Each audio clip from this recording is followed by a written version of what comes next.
qui paraît très intéressant par rapport au thème abordé dans cette première université européenne du sport, pour un sport citoyen,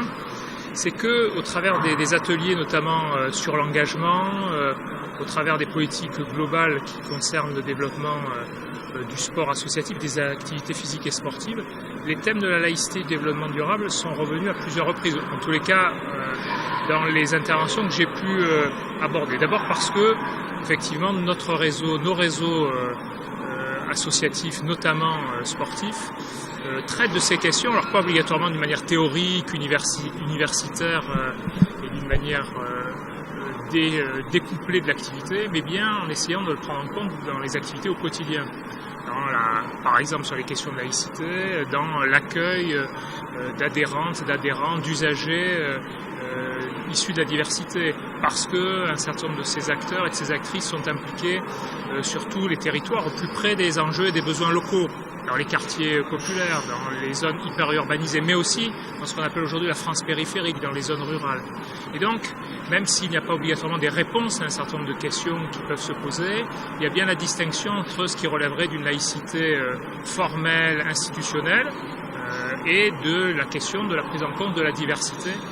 dans la vie associative. Ce qui ne veut pas dire qu'il n'y a pas de tension, ça ne veut pas dire qu'il n'y a pas d'incompréhension, voire de solutions quelquefois alambiquées. Mais cela veut dire que, au travers de l'activité, au travers des débats dans les associations, en tous les cas nous dans nos réseaux, nous remontent ou des questionnements, des problématiques qui peuvent être traitées. Et il semble effectivement que ce soit au plus près des activités territoriales que ces questions-là, y compris par la formation des bénévoles et des dirigeants,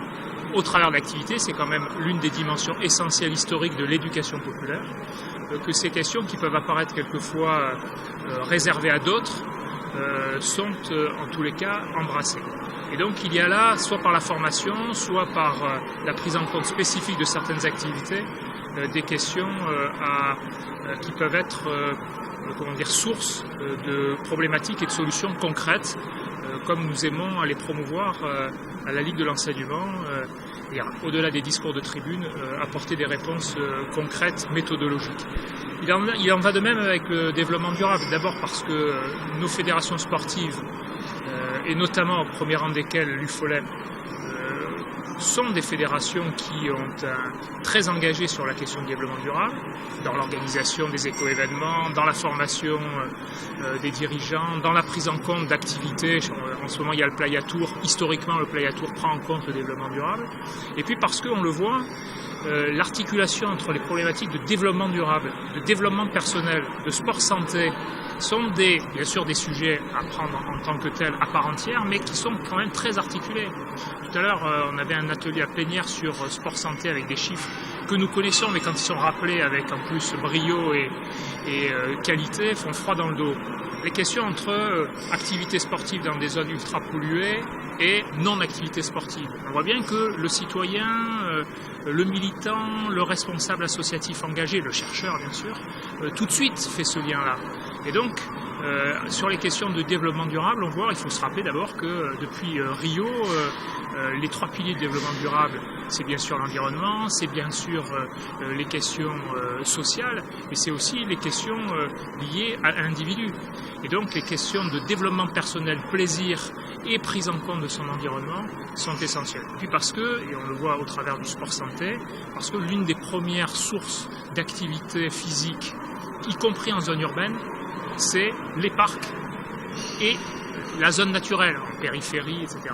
Donc ce sont des questions que l'on peut, dans cette année de la COP21, cette année où les secteurs de la Ligue de l'enseignement portent des projets ambitieux, notamment un qui s'appelle Our Life 21 pour une société désirable.